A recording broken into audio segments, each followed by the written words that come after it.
పాకిస్తాన్ పరిస్థితి ఇప్పుడు ఎలా ఉందంటే ముందు బొయ్యి అనుకుని ఇలాగుంది. పక్కన బెలూచిస్తాన్ వాళ్ళు వదలట్లేదు, వాళ్ళ పాకిస్తాన్ మీద దాడి చేస్తున్నారు. అలాగే మన ఇండియా ఆర్మీ కూడా ఎక్కడా తగ్గట్లేదు, దాడి చేస్తూనే ఉన్నారు. ఎందుకంటే ఆ పాకిస్తాన్ చేసినటువంటి తప్పులే, వీటన్నిటికీ కారణం పాకిస్తాన్ చేస్తున్న అపరాధాలు, తప్పులు, అన్యాయాలు. పాకిస్తాన్ తినడానికి కనీసం ఫుడ్ లేదు. ఎందుకంటే ఒక బ్రెడ్ వచ్చేసి 300 రూపాయలు, ఒక వాటర్ బాటిల్ వచ్చేసి 140 రూపాయలు ఉంది. ఇన్ఫ్లేషన్ ఆ రేంజ్ లో పెరిగిపోయింది. అయినా కూడా పాకిస్తాన్ యొక్క కవ్వింపు చర్యలు, పాకిస్తాన్ యొక్క ఆ నోటు దురుసు గాని, ఆ దూకుడుదనం చూస్తుంటే ఏదో అంతా మేకపోతే గాంభీర్యాలాగే అనిపిస్తుంది నాకైతే. నిజం చెప్పాలంటే పాకిస్తాన్ యొక్క పరిస్థితి ఎలా ఉందంటే ఇప్పుడు ఎవ్వరి సపోర్టు లేదు పాకిస్తాన్ కి, ఏ కంట్రీ సపోర్ట్ కూడా లేదు. ఒకే ఒక టర్కీ మాకు సపోర్ట్ చేసిందని పాకిస్తాన్ అన్నది. కానీ టర్కీ వాళ్ళు వెంటనే వాళ్ళు ప్రెస్ మీట్ పెట్టేసేసి మేము సపోర్ట్ చేయట్లేదు, భారతదేశానికి మేము సపోర్ట్ చేస్తామని చెప్పేసరికి పాకిస్తాన్ కి ఎవ్వరు సపోర్ట్ గా పోవట్లేదు. మనకైతే అమెరికా సపోర్ట్ 100% ఉంది. అమెరికా సపోర్ట్ ఉంది, మనకి అన్ని దేశాల సపోర్ట్, చాలా వరకు అందరి సపోర్టు పాకిస్తాన్ నుంచి పాకిస్తాన్ ఎదుర్కోవడానికి మోడీ గారు అందరి సపోర్ట్ తీసుకోవడం జరిగింది. ఒకవేళ పాకిస్తాన్ యుద్ధానికి సిద్ధమైనప్పటికీ కూడాను వాళ్ళ దగ్గర మాకు nuclear force, nuclear bombs, nuclear weapons ఉన్నాయంటున్నారు కదా, ఆ వెపన్స్ కానీ అవి ఏవైతే మిసైల్స్ అవన్నీ ఉన్నాయో అక్కడి నుంచి వాళ్ళ లోకల్ ఏరియా నుంచి, ఆ కంట్రీల నుంచి లైన్ ఆఫ్ బార్డర్ తీసుకురావాలన్నా కూడా వాళ్ళ దగ్గర పెట్రోల్ కు డబ్బులు లేని పరిస్థితి. ఆ మిలిటరీ వాళ్ళకి కనీసం టీ తాగితే వాళ్ళకి ఎక్కువ డబ్బులు అయిపోతాయని చెప్పేసి టీ కూడా తాగలేని పరిస్థితిలో ఉన్నప్పుడు వాళ్ళు ఇప్పుడు యుద్ధానికి వెళ్లితే మాత్రం డెఫినెట్ గా చాలా నష్టపోతారు. 100% చాలా పెద్ద నష్టం జరుగుతుంది పాకిస్తాన్ కి. ఇప్పుడు ఆల్రెడీ అంతర్యుద్ధం ఎదుర్కోవాల్సిన పరిస్థితి పాకిస్తాన్ ది. ఈ పాకిస్తాన్ ఎట్లంటే మనం బాగుపడిపోయినా పర్లేదు కానీ పక్కనోడు బాగుపడకూడదు, అది పరిస్థితి. ఎప్పటి నుంచైనా చూస్తున్నాము మనము, ఎప్పటి నుంచి చూస్తున్నా కానీ ఎప్పుడు ప్రతిసారి వాళ్ళు ఒక మూకాన్ని రెడీ చేయడము, ఒక టెర్రరిస్ట్ బ్యాచ్ తయారు చేయడము, ఆ టెర్రరిస్ట్ బ్యాచ్ మన మీద వదలడము, మనల్ని మాకు టెర్రరిజం అని చెప్పేసి భయపడించుకుంటా బతకడం. ఆర్మీ చీఫ్ ఏమని మాట్లాడారంటే, సో మా దేశం యొక్క గొప్పతనాన్ని అందరికి చెప్పండి, తరతరాలకు చెప్పండి అని అంటే నాకు ఏది గుర్తొచ్చిందంటే నార్త్ కొరియాలో కిమ్ జాంగ్ ఇంగ్ అతను వాళ్ళ కంట్రీ కూడా అలాగే చెప్పుకుంటాడండి. వాళ్ళ కంట్రీలు కూడా వాళ్ళ యొక్క తరతరాలు, వాళ్ళ భవిష్యత్తులు నార్త్ కొరియా గురించి చెప్తుంటే నాకు అదే గుర్తొచ్చింది. సో మరి ఎట్లా పోతుందో, ఎక్కడ పోతుందో పాకిస్తాన్ అసలు అర్థమే కావట్లేదు. మేము బాగుపడిపోయినా పర్లేదు కానీ వాళ్ళు మాత్రం బాగుపడకూడదని చెప్పేసి భారతదేశం ప్రశాంతంగా ఉండడం అనేది పాకిస్తాన్ వాళ్ళకి ఎటువంటి అసలు ఇష్టం లేదనమాట. ప్రశాంతంగా ఉంటే చాలా ఏదో ఒకటి గెలగడం అనమాట. సో అటువంటి పరిస్థితి పాకిస్తాన్ చేస్తుంది. సో పాకిస్తాన్ కి కరెక్ట్ కౌంటర్ ఇవ్వడానికి మన కేంద్రంలో మోడీ మాత్రం ఎక్కడ కూడా తగ్గట్లేదు. ఎందుకంటే దృశ్యాలు ఏదైతే మన జరిగింది కదా మాసిక్రీ, ఆ దృశ్యాలు చూసే హృదయ విదారక దృశ్యాలు. ఒక ఆవిడ పెళ్లి చేసుకుని కరెక్ట్ గా 1 మంత్ అయింది. ఆ 1 మంత్ అయింటే వాళ్ళ ఆయన చనిపోతే వాళ్ళ ఆయన దగ్గర కూర్చొని ఏడుస్తుంటే అది చాలా హృదయ విదారకమైన దృశ్యంగా అనిపించింది. చాలా బాధేసే దృశ్యాలు. ఎంతో మంది చనిపోయారు. టెర్రరిజం అనేది కూడా ఒక చేతబడి లాంటిది. చేతబడి ఏంటంటే పక్కనోడు బాగుపడకూడదు అని చెప్పేసి ఏదో ఒకటి చేతబడి చేసి వాని కిందకి లాగడం, వాని ప్రశాంతత లేకుండా చేయడం, ఇది చేతబడి అంటే. ఈ టెర్రరిజం కూడా అలాంటిదే. పక్కనోళ్ళు భయపెట్టేసేసి డబ్బులు బీక్కొని ఒక ఫర్ ఎగ్జాంపుల్ కొన్ని ఫండ్స్ తీసుకోవడం అనమాట. అమెరికాను భయపెట్టేసి మాకు టెర్రరిజం ఉందని చెప్పేసి బ్లాక్ మెయిల్ చేసి డబ్బులు తీసుకోవడం అనమాట అమెరికా నుంచి. మరో ఇంకో దేశం నుంచి కూడా అలా చెప్పేసి ఫండ్స్ తీసుకొని ఆ ఫండ్స్ తో బతకడం అనమాట. 10th క్లాస్ లో చదువుకున్న ఒక చిన్న రైమ్ అండి. Where the mind is without fear and head is held high, where knowledge is free, where world has not been broken into the fragments and where world has come out from the depth of truth. భగవంతుడా ఇటువంటి స్వేచ్ఛ అంతరాలంలోకి నా దేశాన్ని తీసుకెళ్ళు అని చెప్పేసి రవీంద్రనాథ్ ఠాగూర్ ఎప్పుడో మన స్వతంత్రం రాకముందే అతను రాశాడు. అలాంటిది ఇప్పుడు కూడా ఎవరికో భయపడాలి, ఏదో భయపడాలంటే ఏది మనం ఏం చేస్తున్నాము, ఎక్కడికి పోతున్నాము? పాకిస్తాన్ వాళ్ళంతా ఈ విధంగా భయపెడుతుంటే ఇంకా మనం అహింస ఇది అని పట్టుకొని కూర్చుంటే వాడు వచ్చి చంపుతున్నాడు, పోతున్నాడు, వాళ్ళందరూ అసలు భయపడించుకొని వెళ్ళిపోతున్నాడు. లైన్ ఆఫ్ బార్డర్ లోకి అసలు రాకూడదు. లోకల్ గవర్నమెంట్ సపోర్ట్ లేకుండా ఎవరు రారు. కాశ్మీర్ లో ఉండేది ఒక అసమర్థ పాలకుడు. పాకిస్తాన్ లో ఎవరు ఏం చెప్తే అదే ఇంటాడు అనమాట. కాశ్మీర్ లో ఉన్నటువంటి ఆ సీఎం, అతని సపోర్ట్ లేకుండా ఎవరు కూడా ఒక్కరు కూడా ఎంటర్ అవ్వలేరు.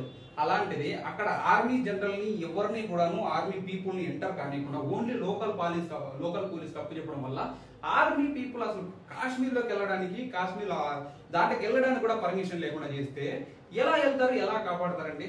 ఒక్కటి ఏంటంటే మనలో మనం లేకపోతే, మనలో మనం కరెక్ట్ గా లేకపోతే పక్కనోడికి మనం దారిచ్చినట్లే ఉంటుందండి. ఎవరైనా కానీ ఏదైనా చేయాలంటే లోకల్ సపోర్ట్ లేకుండా ఏది చేయడం చాలా కష్టం అండి.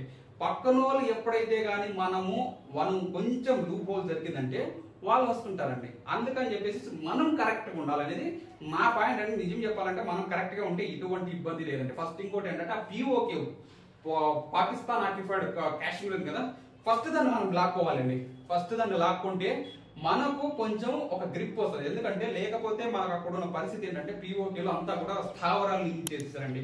స్థావరాలు అంటే ఈ ముఠాలంతా కలిపి స్థావరాలు నిర్మించేసేసి ఇంకా పెంచుతున్నారండి. దీన్ని ఈ టెర్రరిజం ఏదైతే ఉందో దాన్ని ఫండ్స్ ఇస్తూ, గవర్నమెంట్ ఫండ్స్ ఇస్తూ పెంచుతున్నారండి. ఒక రక్షణ శాఖ మంత్రి, ఎవరు అతని పేరు గుర్తులేదు నాకు, పాకిస్తాన్ సంబంధించిన వ్యక్తి మేమే టెర్రరిజానికి డబ్బులు ఇస్తున్నాము, టెర్రరిస్ట్ డబ్బులు ఇస్తున్నాం అని చెప్పేసి వాళ్ళు ఓపెన్ గా చెప్పేశారండి. మరి ఇంత దరిద్రంగా తయారైంది ఆ కంట్రీ అంటే అసలు ఊహించలేమండి. అటువంటి మూల్యం చెల్లించుకుంటుంది పాకిస్తాన్. ఎందుకంటే భారతదేశంలో ఉన్నటువంటి ఏదైతే ఆయుధ సంపత్తి ఉందో, ఏదైతే మిసైల్స్ ఇవన్నీ ఉన్నాయో చాలా అడ్వాన్స్డ్ అండి. ఇంటెలిజెన్స్ కూడా ప్రతి ఒక్కటి చాలా అడ్వాన్స్డ్ గా ఉన్నాయి. సో భారతదేశము ఇండియా తలుచుకుంటే పాకిస్తాన్ మ్యాప్ అనేది ఒకటి ఉండదండి. సో అటువంటి high technology, high and missiles మన దగ్గర ఉన్నాయండి.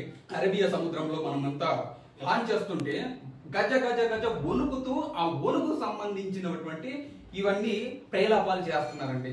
మాట్లాడుతున్నారు, ఏదో మాట్లాడుతున్నారు, ఎవరో ఒక్కో విధంగా మాట్లాడుతున్నారు. పాకిస్తాన్ పార్లమెంట్ లో ఒక ఆవిడ మాట్లాడుతుంది, మనం ఆల్రెడీ మేము పెంచాం కదా మొన్న అంటది. ఒక మనుషుల్ని, ఒక జనాల్ని టార్గెట్ చేసి చంపేసి మేము ఆల్రెడీ పెంచాం కదా దీపాలు, టపాకాయలు అని అంటారండి. ఎటువంటి మాటలండి అసలు? ఒక మనిషిని ఒక టెర్రరిస్టులు వచ్చి చంపేస్తే, ఒక 10 మంది మనుషుల్ని చంపేస్తే ఇది మేము ఆల్రెడీ పేల్చాం కదా టపాకాయలు, మీరేం చేసేది అన్నట్లు అంటారండి.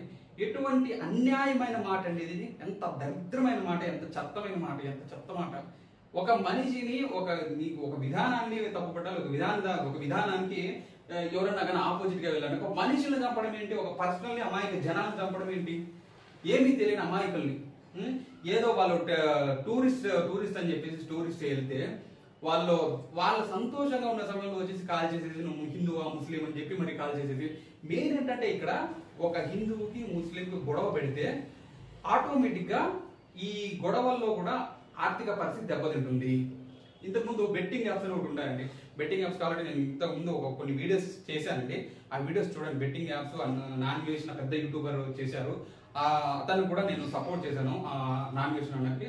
సో ఆ వీడియోస్ ఏవైతే ఉన్నాయో బెట్టింగ్ యాప్ సంబంధించి, ఆ బెట్టింగ్ యాప్స్ ఎటువంటి దరిద్రం అంటే మన దేశం యొక్క యువత అండి. మన దేశం యొక్క మెయిన్ ఇంపార్టెంట్ ఏంటంటే మన దేశం యొక్క శక్తి ఇది ఏంటంటే యూత్ అండి. యూత్ ఎక్కువ ఉంది మన ఇండియాలో. సో ఆ యూత్ ని టార్గెట్ చేసి యూత్ ని నిర్వీర్యం చేస్తే మన ఇండియా ఎదగదు అనే ఒక మెయిన్ టార్గెట్ అండి ఆ బెట్టింగ్ యాప్స్. సో అటువంటిదేనండి నేను చెప్పే ఈ చాప్టర్ కూడా అలాంటిదేనండి. ఒక మనిషి ఎదగాలంటే ఎదుగుతున్నప్పుడు ఒక మనిషి ఎదిగేసేసి ఏదైనా ఒక మిడిల్ క్లాస్ నుంచి ఒక అప్పర్ క్లాస్ లేకపోతే లోవర్ మిడిల్ క్లాస్ నుంచి మిడిల్ క్లాస్ ఏ పర్సన్ అయినా వెళ్ళాడు అని అంటే అతను మన ఇండియాకి ట్యాక్స్ కడతాడండి. ట్యాక్స్ కడతాడా? ఫర్ ఎగ్జాంపుల్ ఒక పర్సన్ ఒక జాబ్ వచ్చింది అనుకుందాం. జాబ్ వచ్చేసి ఒక మంచి శాలరీ తీసుకుంటున్నాడు, లేకపోతే ఏదైనా కారు, లేకపోతే ఏదో బండో కొన్నాడు, లేకపోతే ఏదో ఒకటి కొన్నాడు, లేకపోతే ఏదో ఒకటి చేసుకుంటున్నాడు అనుకోండి. సో దానికి ట్యాక్స్ కడతాడు కదండి, రోడ్ ట్యాక్స్ కడతాడు కదండి, రోడ్ ట్యాక్స్ కడతాడు. అలాగే సివిలియన్ ట్యాక్స్ అంతా ట్యాక్స్ కడతాడు కదండి, GST కడతాడు కదండి. సో ఆ GST కడితే ఆ డబ్బులు ఎక్కడ పోతుందండి? గవర్నమెంట్ కి పోతుంది కదా. మళ్ళీ గవర్నమెంట్ ఏం చేస్తుంది? ఆ డబ్బులే మళ్ళీ ఒక పథకాల ద్వారా ఇస్తారు కదండి. ఏవైనా ఒక బ్యాంకింగ్ లోకి డబ్బులు ఎవరు ఇంజెక్ట్ చేస్తారండి? ఆ డబ్బులే కదండి ఇంజెక్ట్ చేస్తారు బ్యాంకింగ్ సిస్టమ్ లోకి. మళ్ళీ అదే డబ్బులే అప్పుల్లాగా ఇస్తారు కదండి జనాలకి. అదే డబ్బులే వాళ్ళు లెండ్కి ఇచ్చేసి గవర్నమెంట్ కూడాను సంపాదిస్తుంది కదండి, అర్న్ చేసుకుంటుంది కదండి. సో ఒక మనిషి బాగుపడుతున్నాడు అంటే, ఒక మనిషి యొక్క ఎదుగుతున్నాడు అంటే ఆ జీడిపి పెరుగుతుందండి. ఆ పర్సన్ యొక్క జీడిపి పెరుగుతుంది. జీడిపి అంటే ఒక తలసరి ఆదాయం, ఒక మనిషి యొక్క తలసరి ఆదాయం పెరిగిందంటే ఓవరాల్ గా మన ఇండియా జీడిపి పెరుగుతుందండి. ఇండియా జీడిపి పెరిగిందంటే ఆటోమేటిక్ గా జీడిపి ఎక్కువ ఉన్న ఇండియాకి ఖచ్చితంగా ఇన్వెస్ట్మెంట్స్ వస్తాయండి. ఇన్వెస్ట్మెంట్ వచ్చిందంటే ఆటోమేటిక్ గా డెవలప్ అవుతుంది. ఇన్వెస్ట్మెంట్ వచ్చిందంటే మన యొక్క ఇన్ఫ్లేషన్ తగ్గుతుంది, మనకి ఎంప్లాయ్మెంట్ క్రియేట్ అవుతుంది. ఎంప్లాయ్మెంట్ క్రియేట్ అయిందంటే మన దగ్గర ఫండ్స్ వస్తాయి. ఫండ్స్ వస్తే ఇన్ఫ్లేషన్ తగ్గుతుంది. ఇన్ఫ్లేషన్ తగ్గిందంటే మనం చాలా వరకు డెవలప్ అవడానికి అవకాశం ఉంది. మన కరెన్సీ వాల్యూ పెరుగుతుంది.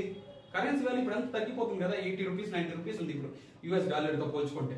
సో కరెన్సీ వాల్యూ పడిపోతుంది ఎంప్లాయ్మెంట్ లేకపోతే. సో ఇవన్నీ కూడా ఇంటర్ కనెక్టెడ్ ఇంటర్ రిలేటెడ్ అండి. మనం ఏమో అనుకుంటాం కానీ ఒక మనిషిని ఎదుగనీయకుండా బాగుపడనీయకుండా చేసేస్తే ఇన్ని కాన్సిక్వెన్సెస్ ఉంటాయండి. సో ఏ బెట్టింగ్ యాప్స్ ఎలాంటినో, చేతబడులు కూడా అలాంటిదే, ఈ టెర్రరిజం కూడా అలాంటిదేనండి. ఈ మూడు కూడాను బెట్టింగ్ యాప్స్, చేతబడి, టెర్రరిజం ఇవన్నీ ఒకే చెందినవండి. ఒక మనిషిని ఎదగనీయకుండా చేయ, ఒక మనిషిని ప్రశాంతంగా లేకుండా చేసేది అనమాట.